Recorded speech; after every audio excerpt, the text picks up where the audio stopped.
Hey guys, so it's Howie here, and I thought I would just make a video now because I haven't made one in a while, and I just kind of want to talk about what I've been feeling, what I've been, studying up on, what I've been reading, some of my findings from my readings. I've been doing a couple of things lately, so I'd say right now where I'm feeling right now is kind of a state of depression. I'm not doing too well in one of my classes, and it's really dragging me down, honestly. I'm spending a lot of time on it, and I just can't grasp it. I'm not really stressed on it, though, because we're reading the book of Ecclesiastes in my college and career group, and it's pretty much the all is vanity book, so a lot of things being meaningless. And I'm going to read chapter 1, 4 through 7, I believe. So let me read that for you guys right now.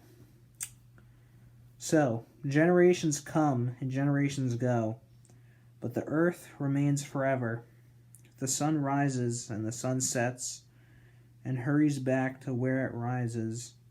The wind blows to the south and turns to the north. Round and round it goes, ever returning on its course. All streams flow into the sea, yet the sea is never full. To the place the streams come from, there they return again.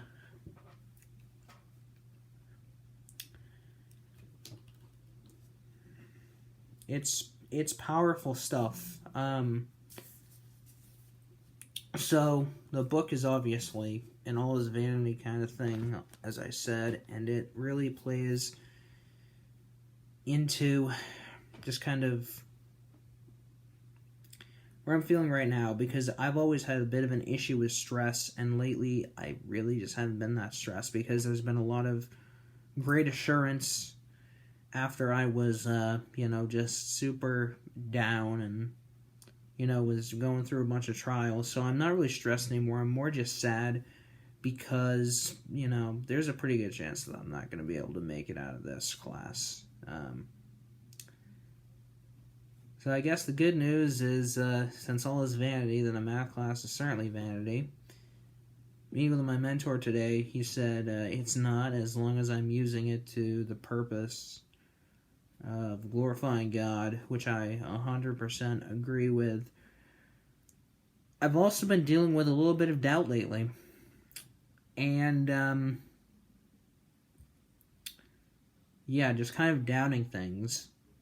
I'll hear sermons or go to home fellowships, and I will wonder, what if this isn't true, I've been going to a Tuesday morning study at 6 a.m., which is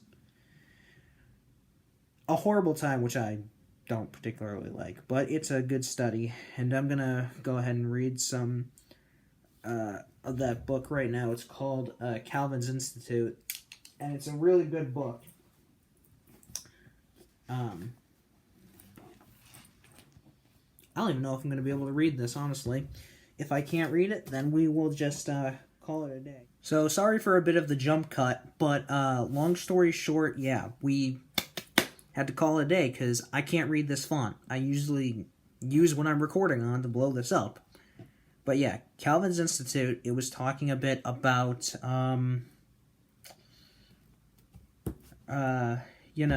going against your conscience.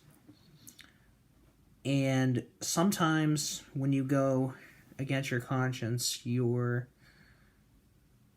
going against your desires and things like that.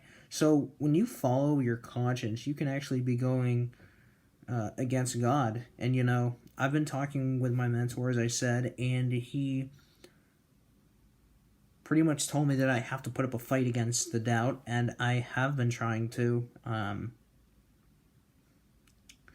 It's a little tough, and I definitely have a fear of man because I can get afraid of brothers and sisters to, judge me for having this doubt, It's definitely this black and white thing where you are either fully believing in God or you hate him, and I definitely I love him. I would love to say that I love him with all my heart, soul, mind. It can be tough sometimes, but yeah, there's a fear of man aspect there. And when I encourage people, I want them to truly be encouraged. And something I've learned is that when I encourage people, I want people to be encouraged by the Word of God and God speaking through me, and not people being encouraged because of what I say or even what I believe. I don't want people coming away saying that they don't believe because I don't, or people walking away saying, why should I believe what he's saying when he doesn't even believe what he's saying?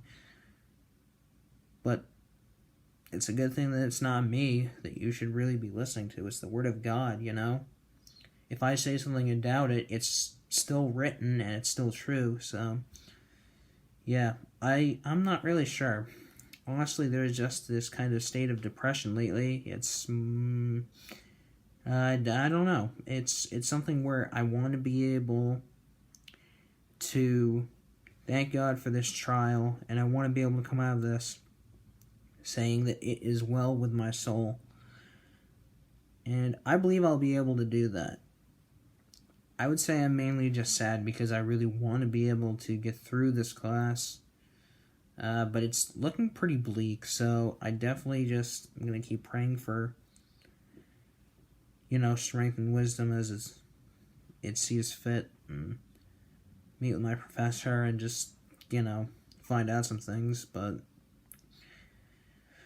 hopefully, my studies just keep going well, and my studies of, the gospel can just keep encouraging me and giving me assurance. So, yeah, so I guess that's just kind of an update on me, but, I don't really want to leave it on an all is vanity kind of thing, so just think about how everything I just talked about the sun, the moon, rivers, the wind, all that stuff, it's created by God, and God said that it is good. So just kind of think about that and understand that it is good. So, yeah, have a good one.